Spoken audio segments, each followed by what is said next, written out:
দুর্নীতিগ্রস্তদের হুঁশিয়ারি নরেন্দ্র মোদীর। বিজেপি ক্ষমতায় এলে লুটেরাদের শাস্তি। তৃণমূলকে হুঁশিয়ারি মোদীর। यहाँ आप अंधेरे में हैं और टीएमसी के नेताओं के बंगले गाड़ियां चकाचक चमक रहे हैं। मोदी ने संकल्प लिया है यहाँ के कोयले के लूटने वालों को, आपको अंधेरे में रखने वालों को छोड़ा नहीं जाएगा। चुन चुन करके इन लुटेरों का हिसाब किया जाएगा। ये टीएमसी में सबका नंबर लगेगा और ये मोदी की गारंटी है।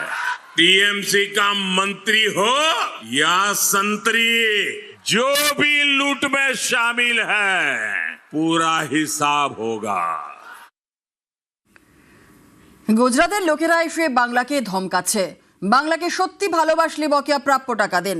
মোদীকে চ্যালেঞ্জ অভিষেকের। গুজরাটের লোকেরা এসে বাঙালিকে ধমকাচ্ছে, চমকাচ্ছে।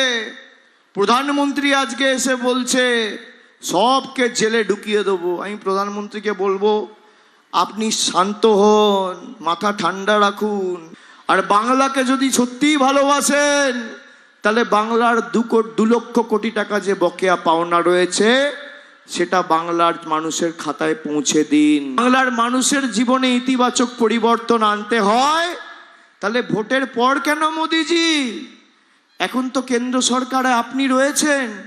মহিলাদের অ্যাকাউন্টে টাকা পাঠান, যুবকদের অ্যাকাউন্টে টাকা পাঠান, মৎস্যজীবীদের টাকা পাঠান।